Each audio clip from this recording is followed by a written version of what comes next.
that question. Live? I just clicked live. I didn't do like the countdown. So I'm just waiting for us to pop up. Yes. It popped up right as it said, "Are we live?" Yes, we are. Hello. Hi, everyone. Welcome to the I can't. Anyways, hi. Welcome to the Diversity is Lit. I think I was trying to say diversity. I don't know. I know how to say our own book club. I swear. Yeah, DIL. Yeah. Book club discussion for July. Yay. Welcome. If you are lurking or you have been here before, say hi. Feel free to chat with us about the book in the comments. And if you're watching the replay, feel free to answer the questions as well. My brain is like fried from all my editing this weekend, so apologies, because clearly I can't word anymore. But we will be talking spoilers, and the July book of the month was An Unkindness of Ghosts by River Solomon. Yay. And it was our first Disability Pride Month book. So that was exciting to have some representation. And if you don't know me, my name is Holly. I'm a kidlit writer and reader of all genres and age categories, which you will see across our live streams, but they are all by BIPOC authors, and we're happy to promote them. We have another co-host who her screen was lagging, so hopefully she'll pop back on, but I will let my other lovely co-hosts introduce themselves, and their YouTube or Instagram links are down below, so please follow them because they're all wonderful. All right. So, hi everyone. I'm Vanessa Marie. Go by Vanessa Marie Books on all my platforms. I'm a YA fantasy, paranormal, and horror writer and book publisher. So, excited to talk about this. Yay. And hello, everyone. I'm Alicia Grumley, also known as writer Alicia Grumley on the interwebs. And I am a poet, a young adult fantasy writer, a little bit of nonfiction advocacy, and most recently a new adult contemporary. So those are the things I kind of dabble in. And I'm also looking forward to this discussion. Hey everybody, I'm Heather Venkat. I am a kidlit writer hoping to be traditionally published in the future. Yay. I just wanted to mention I saw Teresa comment in our Facebook Messenger. She's getting her laptop to see if she can get back on. Okay, good. Good. Thank you for letting me know. So she's going to try to make it on. So before we go any further, there's two things I want to say. Number one, we do discuss spoilers during this book discussion. So if you have not read An Unkindness of Ghosts yet and you want to read it, then read it first and then watch the replay. If you like hearing all of the spoilery things, then keep watching. But we also have content warnings for this book, which the main character is autistic, and the book reps disabled POC. And the content warnings are slavery, racism, sexual assault, rape, psychological trauma, loss of a child, loss of a parent, body horror, extreme homophobia, and abuse in all its forms. Which is pretty it's heavy. Yes, it's very heavy and just included everything. It's just like, let's throw it all in. Suicide and suicide ideation. Thank you. Yes. Mm-hmm. Yeah. I'm surprised that was missed. Of all the others. Yeah, I was going to say. A form of abuse in all its forms, abuse to yourself. So. And I would say also self-harm. Yeah, not just abuse to yourself, but like self-harm. Mm-hmm. That's like, maybe potentially different from suicide. Yes. ideation and idea. But there's some self-harm there, I would say, with Giselle for sure. Right. Mm-hmm. So basically, if there's a trigger warning, it's in this book. Is where we're at. Yeah, pretty much. Yeah. On a lighter note, anyone who had participated in the 2-year anniversary and won some bookish prizes in the giveaway, I mailed all those out on Saturday, and they should arrive in about a week because it's via media mail. So be on the lookout for that for your fun goodies. Yay! Okay, so flipping the switch back to our book. So, yeah, the first question is, what are your general overall thoughts on the book? Now, disclaimer, we were all chatting about this book throughout the month in our Facebook Messenger group that we have just with ourselves, about some of the struggles we were having getting through the book for various reasons. I don't know if someone's like itching to start. I mean, I can also give a disclaimer if nobody else wants to start. So I'm not quite all the way done yet, but I think we're going to have a good discussion. I have about a quarter of it left. Month kind of got away from me a little bit, but I actually voted for this one, even though some of the trigger and content warnings were things that I was worried about not doing well for me, because I've read something else by this author. I think it's called The Deep. And it is discussing, that book discusses the lore surrounding the slaves that jumped and escaped from slave ships, turning into the mermaids. So that was, I kind of knew a little of what I was getting into, and I feel like the writing style of this author has stayed like that. I felt similar, so I knew it was going to be weird for me. And just as something to note, as we talk about the author, their pronouns are they, them. So that is one of the things that we, I think, appreciated as we discussed our diversity is lit stories, especially after June. You know, we read Lesbiana's Guide to Catholic School, and so we're just trying to be conscious of pronouns as we go through. But Rivers is they, them. So their work is definitely out of my normal range. But some of the things that I felt like they did really well were kind of getting that feel of the main character POV living as an autistic person.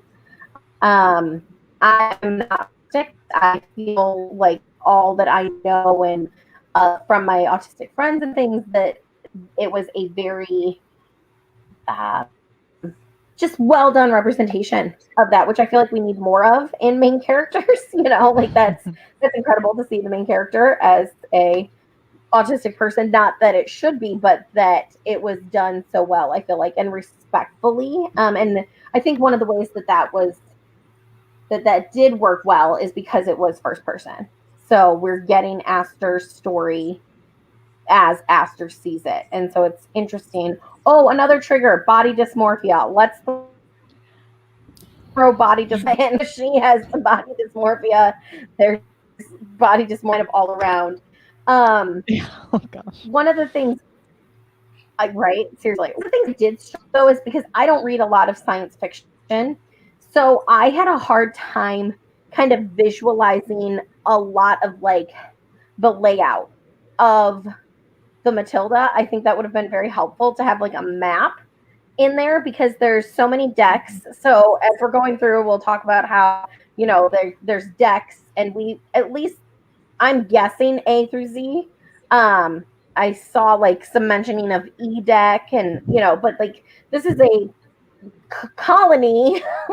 It's like a country floating in space, but it's to kind of have a little bit of a map to kind of try and see some of those things. So this will be memorable for me, and at least that might be like the first science fiction book I've read. And I probably will finish it even after the spoilers and stuff, just because I'm far enough along in it that I might just finish it. Now I might skim it, but I'll probably finish it. So hard for me to give a rating at this point, but I did feel like it was done well. And I think one of the ways that it was hard to connect with is just because all of those heavy trigger warnings, they don't lag getting into it. Like you are pretty heavy into it. You know, there's abuse real quick and just like the death of the parent and all of that stuff. And that's like a trigger for me that I was kind of worried about too, because, you know, like I've lost my mom. So like I was like, how are we going to do this? But so far the trigger warnings are or the content warnings. What are we trying to call them, Holly? Content warnings? I was just calling them content trigger warnings are okay, I guess. But for me, I was just like, I was just calling them content warnings. Yeah. So the content warnings are necessary, but they also, it's kind of like a heavy 1-2 punch. Like you're never going round 1, chapter 1, like, ooh, when's the tension gonna pick up? You're gonna be really into it right away if you haven't read this book yet. So that I think maybe was part of the hard to connect sense that I got from some of the discussions we were having. But let me know, like, what you guys, if you can pinpoint any further about things that were hard to connect with for you. So that was a great opening view. Looks like Vanessa's itching to go next. Well, I would say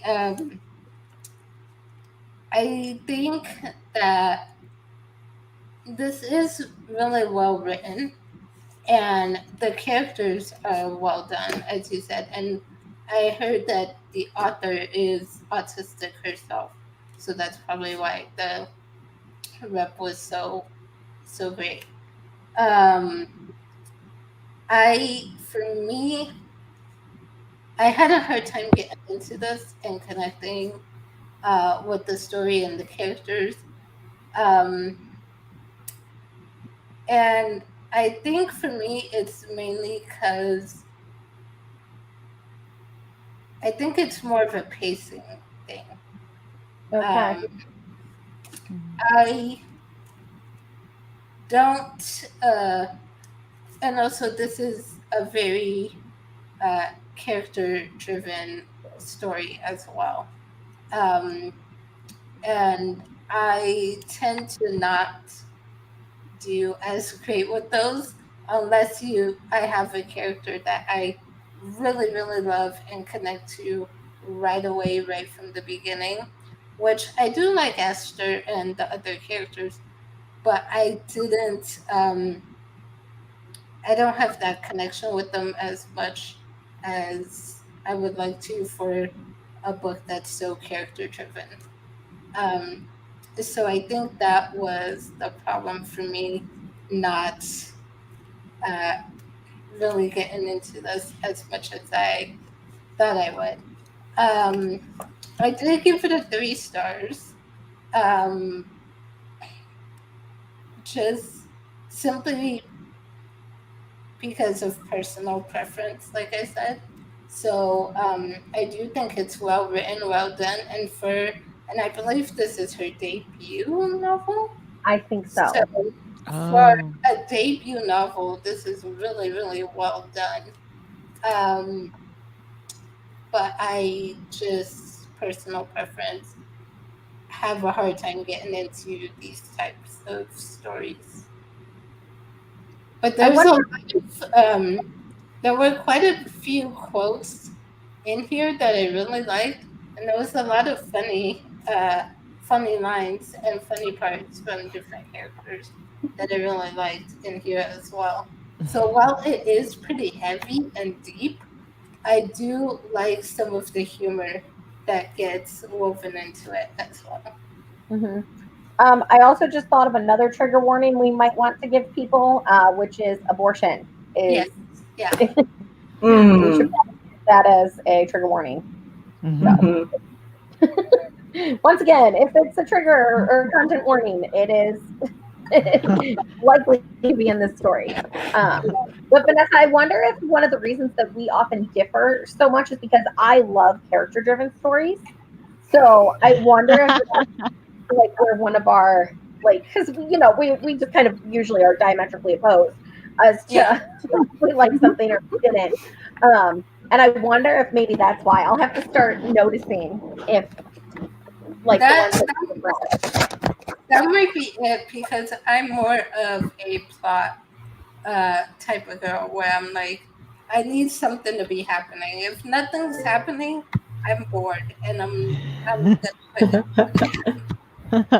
that might be it. That might or like a big part of it for our yeah. tape. Yeah, yeah. But good to Hi, see you, T. Teresa. Yeah, can you hear us? We can't hear you, Teresa. No. We can see you, but we can't hear you. Still not. Okay, well. Oh. Maybe. Mm-mm. Okay, well, Teresa's Okay, troubleshooting. Yeah, you want to go? I can go Yeah. next. I actually had the same kind of reaction as Vanessa. I was really intrigued by a lot of things in this book, and the world building was really interesting to me. I also don't read a lot of sci-fi, and haven't read dystopian in a while, but that's, a genre I'm familiar with.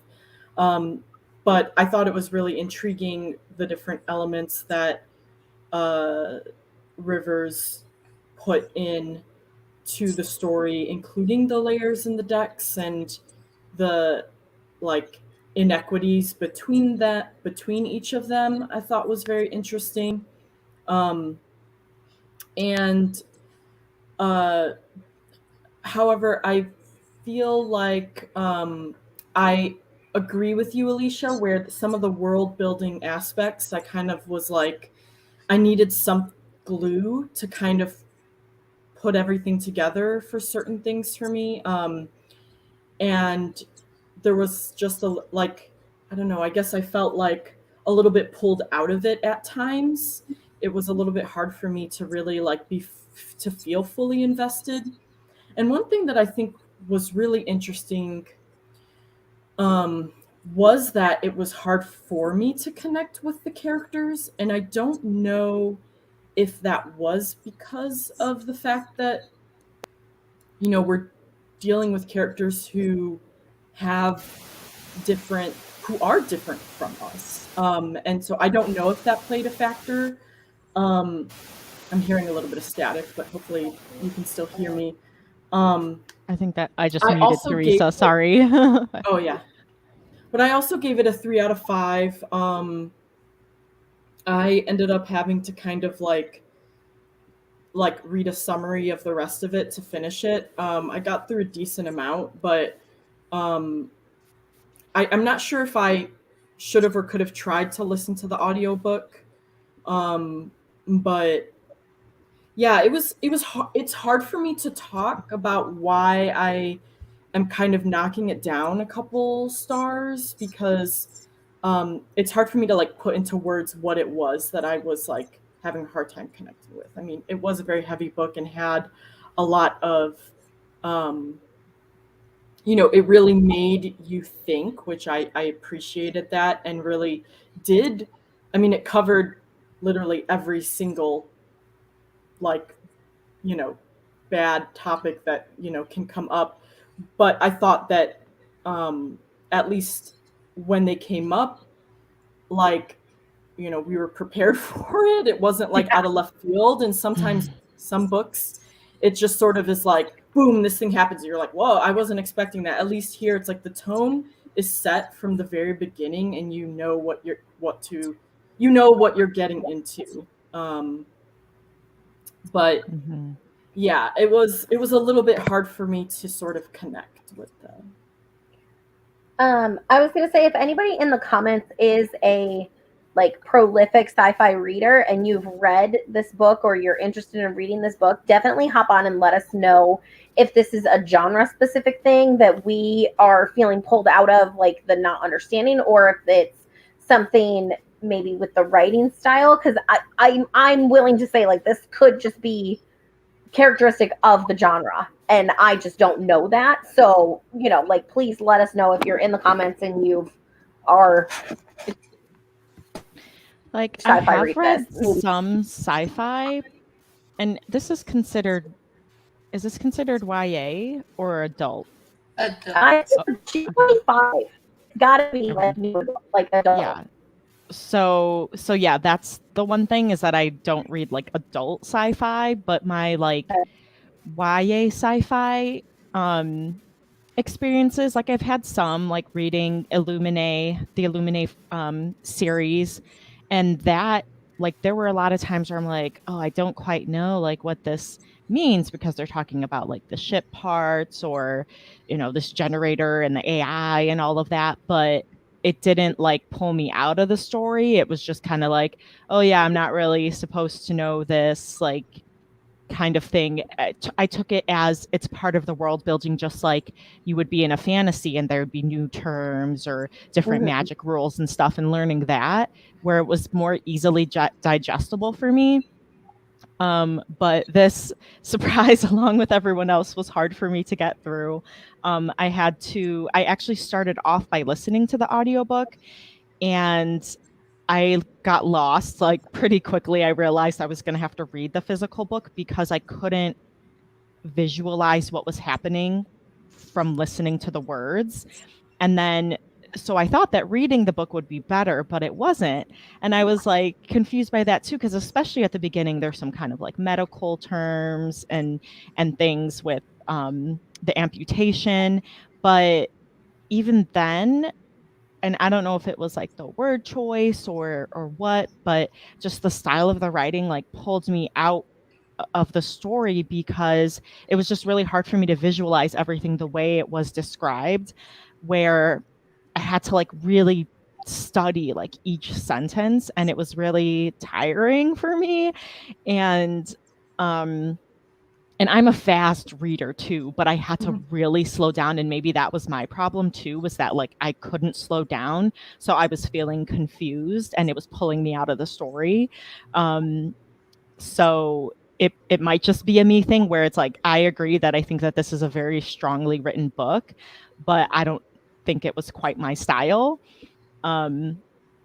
Where along a topic that Vanessa was bringing up before we went live, on whether you should DNF books, this was one that I would have DNF'd if we weren't reading it for the discussion. And I was talking a little bit with Alicia about this yesterday as well, but it was like, there are so many books to read that if you don't like something, it's not for you and you can move on. And that's okay. This book has great reviews and, you know, has a pretty great rating on Goodreads. It just was not for apparently most of us, but a lot of people did enjoy it. And I'm also wondering too, like you guys were saying, if some of the piece of Rivers being autistic, if it felt different through that lens, because we weren't able to relate to that, and that affected their writing style. And it was just a little bit harder to relate. I'm still glad we read it though. Me too. I think it serves exactly the purpose of why you started the book club, to, you know, expand our bookshelves and expand our minds. And like, I think we are going to have a really great conversation here as we get going, even though maybe it wasn't a top 5 read for us this year, you know, or like any one of us, you know. Yeah.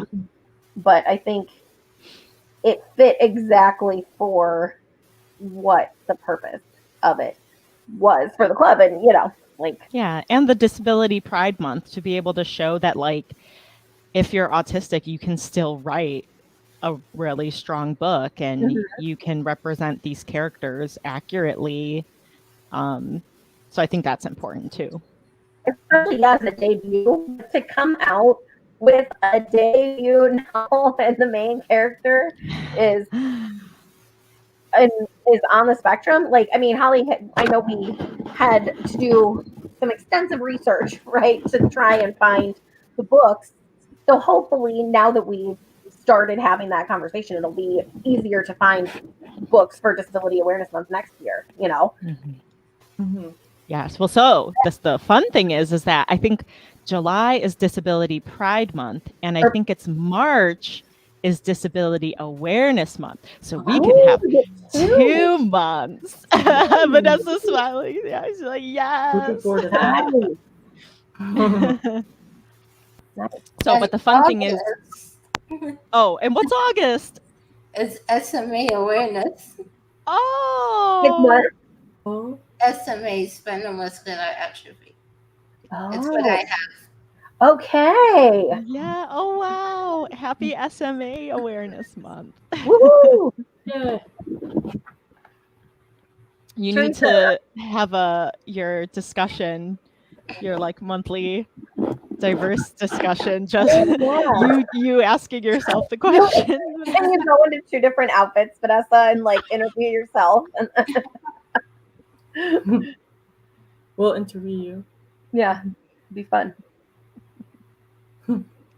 Oh, Teresa. Is she still having She's issues? trying. She's trying. She's like, no, man, we're doing this. She's like a beast. I love it. So we're all kind of like middle of the road with it. And Teresa will hop in as she's able, I'm sure. But what's our like next question, Holly? Yeah, I guess like, were there like, because usually we go into like favorite characters or scenes that stood out to you. So I guess we can kind of cover both the plot and character related parts of the book. Yeah, just kind of talking about the meat of it. Characters we liked or didn't like. Things that happened that maybe did still surprise us, even if it was a trigger warning and we were expecting it. I mean, I called that her mother was alive 100 pages before it was revealed. You always know. You always know those things. I'm always like shocked and surprised. I hate you. Why do you do that? Because I have to. I'm like, no, she's not dead. Let's see, what page is it? 34. Page 34. Is her mom alive somewhere? Is she in the upper decks? That's what I have in my notes. And then on page 122. Well, if she is actually alive, this would confirm it. So, like, I think that was meant to be a surprise, but I wasn't. And I don't know if other people were, or if that's just a me being me thing. So, what confirmed it for you? When Giselle said that she, so this is maybe something you may have missed in the way you ingested consumed. Because I was asking Holly about the triggers yesterday. This was part of our discussion. I was like, what about this specifically? And I'm like, you're done with it, right? And she goes, technically. I'm like, what does that even mean? I was like, does it mean you're done with it? Or does it mean you're as done with it as you're going to get? Yeah, kind of a little bit of that. I was like, oh. So there was a line where, so Giselle like disappears for a couple days there. Here we go, spoilers.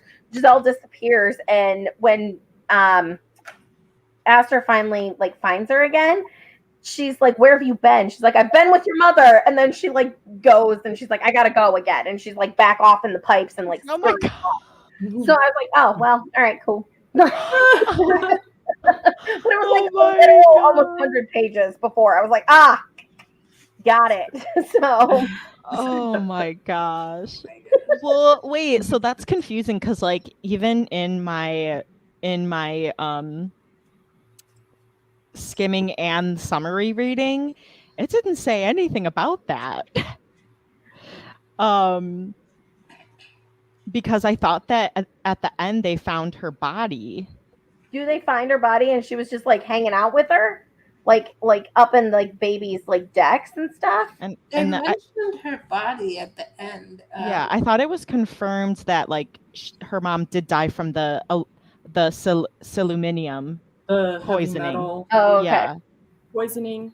Yeah, but thought she didn't know. I thought the surprise was like she didn't know that she was still there. Yeah. Oh, so she got closure. Oh, okay. And that it wasn't suicide, right? Correct. Mm-hmm. Yeah. Okay. What surprised me was in part 3 when we get is it Melisson? I don't remember. Yeah, Melisson. Melisson. Yeah, I'm not sure. We get her point of view, and we find out that she's Theo's mom. I totally missed that the first time. Oh, I hadn't got there yet. I'm like just about to be there, but like we knew she was his nanny, and we knew she was or that he was a like black woman's son, right? Like of a outer marriage child, right? An infidelity situation with his dad. So okay, so that's interesting then. Yeah. That explains who brought Giselle to him. It kind of because I listened to this part the first time, so it went over my head. I totally missed it, and then I was rereading a couple chapters right before this, some chapters in the middle, because I'm like, I really don't remember most of the middle at all. And so I reread that chapter with their point of view, and I was like, oh, she's Theo's mom. I totally missed that. Now, you had that question about Theo, didn't you, Alicia? Oh, from yeah, yesterday. I have some questions about Theo's sexuality, if he ever comes out as bisexual or if it's not, because it comes out as queer at one point and says, that he's effeminate, and even some of Aster's observations about him are that he looks more effeminate than normal, or like he only gets away with it because he's high ranking, all these things. But there's this point where he was like feeling attracted to Aster throughout. So I was like, I was just wondering if there was ever a conversation about his sexuality more than that. I don't remember if they ever said or came out and said he is bi or pan or something. Right. But that is what I got from his character. Especially, I don't know if you're at this part yet, but something happens between him and Aster that is obvious. You can say it. It's okay. Like, don't. Well, I don't remember where it is in here. Oh, okay. I'm pretty sure, because I listened to it on the audio, but I'm pretty sure I remember listening to get into a part where they slept together. Oh, okay. Yeah, I haven't. Heather, Holly, did you pick up on that? No. I remember there were points where he was envisioning them sleeping together, and she was kind of wondering what that might be like too. But if that is something that comes through, I have not got there yet. I thought there was more. Yeah. It was more of history between them when he's referring to her as his acquaintance, and she's like, "Oh, we're just acquaintances, I guess." Oh, so Teresa is on it. Yeah. Oh, she got some comments. I thought so. I think I found the part. Actually, it's around page 309. I think. Okay. Not quite there yet, but that's all right. I'll look there. 309. Okay, so but we're kind of going to take it at the value that this is not a character who suffers from bi erasure, that this is a character who is bi or pan or somehow living on the spectrum of sexuality. Yeah. I mean, that's what I got from it. Mhm. Cool. Thank you for clearing that. Yeah, and thanks for trying, Teresa. So T's Wait Wait a minute, but he in the says, comments. she says, I do not wish to be penetrated. And he nodded his head. Right. So they didn't penetrate, but they did sleep together. Well, they still had sex, but not penetrative sex. Got it. Yeah, it's definitely a slow burn, I feel like, between them. We could say that this is a good slow burn. Yeah. Because, I mean, yeah, that's around 309. So, you know, like, I mean, that's 3/4 of the way through the book. Like, don't get much more slow burn than that. Oh my gosh. Um, T, you can, I was just saying, T, you can also put in the comments like your overall initial thoughts. Hopefully you were able to hear us while you were getting things figured out. But yeah, I know you were talking in the messenger, but just if you want to give your thoughts, feels, and opinions. I really liked her botanarium. Is that what she called it? Her plant section. I love that. And just like the way that was all described, and how she was like, "They are my children, and I am their mother," and I enjoyed it. She's a plant mom. Yeah, like a real mom. Though. Like a kind of mom because she can play with poison. So, but it was really interesting how, like, I felt like, and this comes across, like, you know, in everyday life as well, where, you know, people are like, oh, this person is dumb, because she says, like, oh, I've been called dumb, defective, not all there. I asked her, was all there? She felt herself existing, and I'm like, you know, and I read that and I was like, she's not dumb, she's healing people and doing amputations. Like, she has to have this really, like, she's really knowledgeable about these medical things, but people don't understand her on the outside. So I was trying to understand her too, because I thought, you know, maybe there was just disconnect in, like, the way she, you know, thought about things. But I thought it was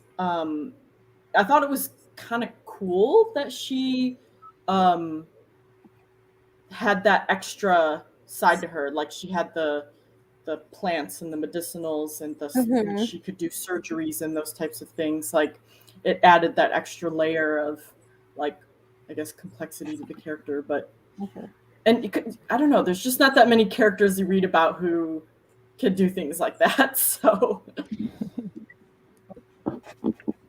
yeah, and I think they did a good job of her, of, like we were saying, that representation of being autistic, but then also all of the, like, the backlash and, like, repercussions, like, she gets, like, where she's being called dumb, and then she's like, oh yeah, I'm just used to that. And then, like, on page 198, where the lieutenant was like, young woman, that's a generous title. And it was like, she, like, had to take so much verbal abuse too. So she had to be strong in so many ways. She was a really strong character. To add to that, there was one part where they were saying that she had been labeled, like, fit to breed. Oh yeah. And I was like, what? But then I think she said she got a hysterectomy. Yeah, she did. Yeah. Okay. For sure. So did she do that because she was like, yeah, I'm not breeding for you guys, like, right. And because of, like, her mom not being around, she was like there's just no way of, like, being a mom without having had one. And there was a lot of that too. But also on 195, where she's exploring, like, all these names that people use to kind of demean her. Poppet, she said, it's about midway down on the page. Poppet, she said, sweetie, sweet, sweets, sweetling, dear, dearie, dearest, pumpkin, dumpling, biscuit, griddle cake, cornbread, munchkin, love, duck, flower, rose, blossom, petal, and poppet. Is that a variety of flower? A miniature poppy? She thought herself quite versed in flora, but the poppet, that was new. And so it's just like, these are not, like, those are not names that the guards are using because they love her. The only people that would have called her that are people who are abusing her. Like, and I think that that's telling of her strengths too. Like, it's just like another category, right? It's like, oh, well, this. And like, there's even a point where she's talking to somebody back when she is in a flashback and she and Giselle are playing house. And it's like, you witch freak, give me my socks. And she's like, I'm not a witch, but the freak part she couldn't deny, so she let it slide. You know, like that part. She just kind of was like, so like there's some sense of ownership to the name that she gets called too, that I think maybe gives her a little bit of her power. And like she draws strength from that. She's like, well, yeah, like objectively, I'm a scientist. I am a freak. I'm an anomaly. There's something weird about me. And I think that can kind of go to show, like, the more we own the things that we label ourselves, the more powerful they become, right? Like, how the words can't hurt us if we label ourselves it first. And it's hard when it's being used as a defense, right? Like, so she's like labeling herself a freak. So like when somebody else calls her a freak, it doesn't hurt as bad. But it's just very interesting, that dynamic of that came across to me on the page of how these words were meant to hurt her, but she was like, nah, like it's fine. Like she just kind of categorized them like, oh wait, and there's another one. Like, okay, that's like I call myself like a cool nerd. And so I'm just like, yeah, because nerds can be cool, or like I'm both. Like I'm cool and I'm a nerd. Or I'm thinking about Destiny Murtaugh, who was tired of people. She's in like the body positivity realm, and she called herself the fat author because she's like, they don't have that power over me, and it's just a description. I'm fat. And then she wore like a white dress with black dots because she's like, I would never wear this because someone would call me a cow, but I am owning this. Yeah, moo moo bitches. Like she's just like, what? She just like owned it. So yeah. So there's something there about like, and I think that Rivers is getting at that when we take back the power that the words have, they like we release their power over us. So true. That's strong. Yeah. So Teresa said I gave this 3 stars. She's part of the 3 stars club. But I couldn't get into the book or characters. I don't think it was a bad book. It just wasn't for me. I gave it a 3 due to part 4 of the book. It was the only part that evoked an emotion from me. I do believe a lot of issues are presented in the book. Yeah. Part 4 was the last. Yeah. I think that's where, like, Alicia's gonna... Oh, no, wait. Where is it? Is she gonna lose her nuggets? Am I gonna lose my nuggets? In a good way or a bad way? You can tell me. Part 4 is where the chapter where Giselle. Oh, yeah, here we go. Her point of view. Yes. I liked a lot of the lines because she had a lot of funny lines in here, in her chapter, and I don't know, it just made me appreciate her more. And like her chapter starts off saying, the most important thing to know about me is that I have an extremely nice bum, the type you'd like to smack, spank, grab hold of, lick, bite. It's a bum that will be passed down in stories. So what was Giselle's bum. Once upon a time, there was Giselle's bum. Blair Bohr saved the world from Giselle's bum. It'll be all and all bum. Is she the point of view last chapter of the story? No, it's back to Acid. Okay. Sorry, it just looked like for a second there I was like, oh my god, do we end on her POV? But no. Looks like it's Aster. But So her POV was funny. There's a reason why it's Aster. oh. Well, I mean, she's the main character, so it kind of should be Aster. Yeah. Like just from a writer's standpoint, I would be more surprised if it wasn't Aster. Yeah. True. Yeah, I think that that was smart of her to have Giselle's point of view too. And I think like that was really good that Aster and Giselle's relationship was in the story, because it like made for such interesting dynamics, because like Giselle had her own demons that she's trying to work through, and you know, then she went through things that Aster didn't, and not that they were good things, but it just gave more depth to the story because of that. One thing that Go ahead. I was just going to give another content warning as a possibility. I was just going to say one thing I did like how that this book does is, even though there are heavy topics and there's abuse, including sexual abuse and sexual assault, but some of the ways sexuality is handled by the characters, I thought was well done. Like there was the scene where I don't remember who it was, but someone was making fun of Aster, and they were talking about masturbation and stuff. Oh yeah, one of her bunkmates. Something like Vanessa, maybe. No, it wasn't your name. I thought it was something with a V. I'll see if I can find it. But the way Aster responds to that, and just like not feeling ashamed and not feeling bad about her sexuality or whatever, that was something I appreciated, because I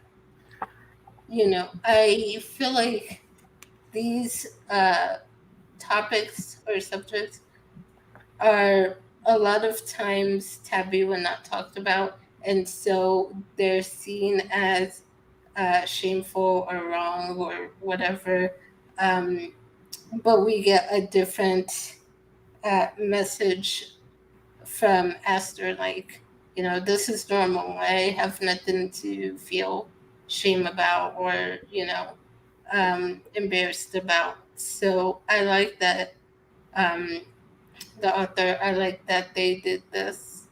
And there was also with Giselle, her character, just even with everything she's gone through, she still owned her sexuality.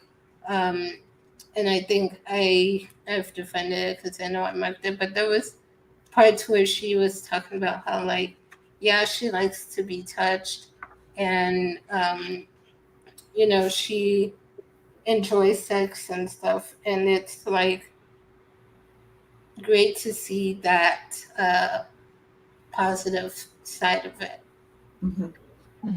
Another reason why this is probably not a YA. Like there's yeah, exactly. I do think that we should see more sex positivity in teenage, like in YA books, right? But I can understand why this maybe is adult rather. Yeah, makes sense. And that character's name was Vivian. Yeah. Yeah. T had that. She agrees. I also liked she finally dealt with Vivian. One person can only take so much. I like that Aster finally dealt with. Oh, okay. A person can only. Okay, cool. Yeah. Yeah. I think that, but like to go off T's comment there, like Giselle was kind of always encouraging Aster to stand up for herself, or to like she was like, light it on fire, do something, burn the place down, explode something, like, and I mean, some of that was her like self-harm tendencies, and I'm suspecting something that may or may not be similar to like some schizophrenia type things, but I feel like Giselle had some, just obviously PTSD trauma from the various things, right? But that she was always encouraging that. She was always encouraging Aster to be like, do something about it then. You're the only one that can do something about it. And like, I think that was handled really well. I think that Rivers did a great job of, at least so far, what I've seen of when people hit their limits, what can happen. And I mean, everybody's going to hit their limit at some point if they're treated like the people in this book are treated, right? Yeah. So the lieutenant was definitely a good villain. He was antagonist AF. And how he treated his nephew, Theo, and what happens at the end and stuff. So I won't say it. Does she kill him? Tell me. Does she kill him? I'm not saying nothing. You have to read. You gotta read it, girl. Things go down at the end.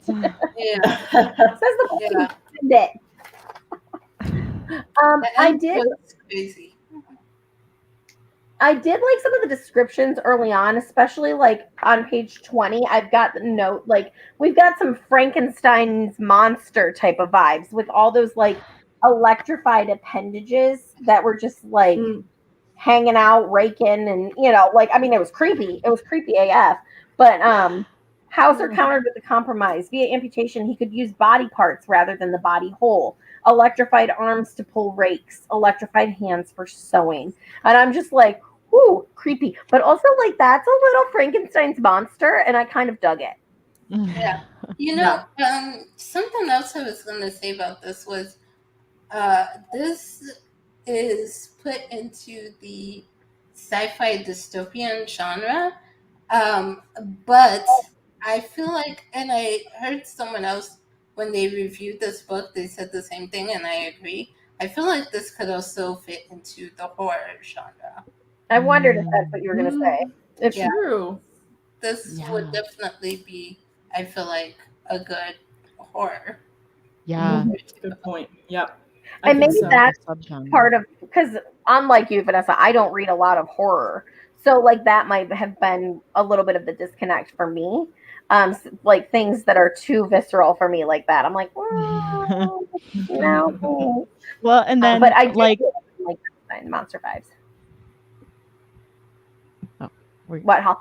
Oh, okay. I was gonna say, just like the very first quote I wrote down was like on page 12 with Flick, where they were like, cut me up, no problem, slice into me like a festival ham if you want.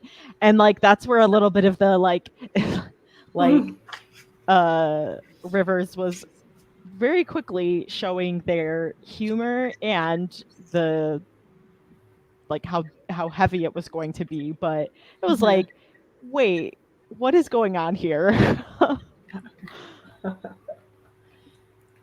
Yeah, I mean, especially with the title of the book being An Unkindness of Ghosts, you're like, okay, like I was curious as to how ghosts were going to play into it, but then like thankfully I didn't have to wait too long, because on page 59 they said that's what ghosts really are, the past refusing to be forgot.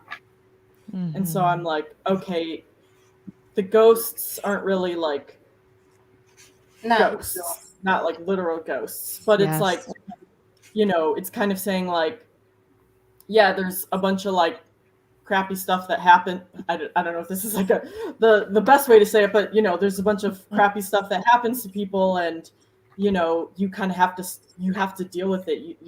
It's not like you can just, like, not everyone can just move on, and they have a lot of cruddy stuff happening to them, like I was saying with the resources, the heat, like not just resources, but it's like, oh, they don't even get like the same level of like basic needs that people have. Yeah. Yeah. Teresa asked, did the lieutenant kill Nicolaus to take his place? I don't remember them saying. So the Nicolaus died from didn't he die from the poison? From the selenium Yeah.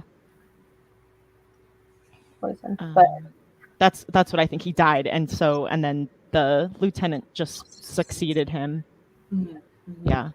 And then let me see. Do you think Giselle had some type of PTSD or Stockholm syndrome? Ooh, Stockholm syndrome. Very interesting. I think so.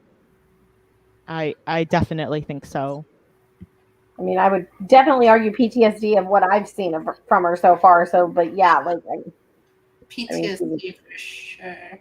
Mm-hmm. I was gonna say, and yeah, Vanessa, you're kind of our resident psych here. So, what do you got as our resident psychologist? PTSD for sure. Stockholm syndrome. I don't know that I would say that, but like I said, there's a chunk of the middle that I don't even remember. So maybe there's something in there. But just from the way it kind of ended for her, I don't know that I would say Stockholm syndrome so much. And because there isn't like one particular chapter that she's dealing with, like her. Oh, that would. Yeah. Yeah. But definitely for sure PTSD. Mm-hmm. Any last quotes that you want to bring up? We actually had a really good discussion, like Alicia said. You were right. But I feel like that one went by really fast. But I do have a quote on the bottom of page 69. It's the like kind of second to the last paragraph. Aster batted the water in the tub. Oh wait, no, it's a little above that. Sorry. One picture per generation. That was the rule. No more, because the device only had so much juju. You got to document. That's what our work is as women folk. Memorating any way we can. Do you count yourself among us? And then like a couple lines down, you never know when a memory is going to save your life. And I was just like, ooh, like those both just like super, those hit me a lot. I was like, oh yeah, like, because like I think back, like in my family, it is the women who, you know, carry on the memory for the next generation. And there's something to be said about that too, of how like every egg that a woman is born with, or like all of the eggs a woman will ever have in her life, she's born with. So all of her eggs were carried in her grandmother, right? Like, because her mother, she was already in her mother, like all the eggs that her mother was going to have, she was in her grandmother. And so like that kind of living memory that gets passed down is really interesting to me too. And like that there's so much of how memory comes from women. And I thought that was really interesting. That's beautiful. Wow. Vanessa, did you have a quote? I mean, there are a lot of funny quotes that I had. Let me see. The one from it's on page 229, the chapter from Millicent's point of view. She says, when she's talking about being a nanny and how like the wives suspect that she's gonna try to take their husbands or whatever. She's like, honey, I don't want to be here. Your husband looks like boiled cabbage smeared with cream cheese. If you were smoking a pipe by my lonesome, I would be much happier. But no, I'm here cleaning your infant's nasty, nasty spit up. Luring your husband away is the last thing on my mind. Oh, that's great. Oh. Yeah. Yeah, there were just a few funny lines and stuff like that that I liked. At least there were a little bit of Go ahead. taste of humor. Oh, sorry. T said you're right. Good discussion. Yeah, this, the funny thing about our discussion today is even though I had a hard time getting through this book, a part of me kind of wants to reread it after our discussion. Interesting. Interesting. I liked one of the quotes on page 151 too. There was excitement coming from Giselle. It's about midway on the page. She was standing on the edge of a new world and so ready to jump. How Lucifer felt upon leaving the heavens. He didn't fall. He dove. And I was like, oh, I was kind of like doing the like kick away, like, oh, that is, that is, because it gets at that free will, right? That's like, beautiful. Like if you're gonna be oppressed and you're gonna live this life where, like, I mean, I don't want to get too far into that because there's like so much theological stuff for me with that personally, right? But like I was like, ooh, yeah, the free will of choosing to dive into something like that is going to be scary and hard and different, and like, oh, like it was a very poignant line. Yeah. Beautiful. I'm glad you brought up that line because like I said, there were some parts in the middle where I had just listened to the audiobook. I wasn't following along in the physical book, but I remember hearing that and thinking, oh, that's a really great line. I wish I knew where it was to mark it. So, nice. And there was a lot of interesting like religion concepts that we could have talked about too, which maybe we can talk about on the forum. Some of the I was gonna say if you guys end up rereading it or get any more insights or something, I think we could still have a really good discussion about it in the forums too. Yeah, try more sci-fi and dystopian. That's for sure. I think it's good that we expanded into that because we haven't read a lot of that of sci-fi, so it was good. Yeah. So we are on the hour, so we will wrap up our discussion unless Vanessa found one. I know you were okay. We could continue our discussion in the forums. We did have a really good discussion of an unkindness of ghosts. And I hope you will join us for our next book of the month pick for August, which is Wild Seed Witch. I have it. Yes. On my phone. I already finished the audiobook already, so it's a little bit lighter, right, Holly? It's a little bit lighter. Middle grade.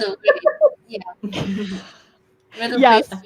So I was glad that it had been picked for some, still some tough themes, but very, very, definitely not as heavy. So, so join us for that. And thank you, Teresa, for hopping into the comments. I appreciate you trying so hard to get on. Thank you to my friends and co-hosts for joining me for another great discussion. And we will see you guys next month. Bye. Bye.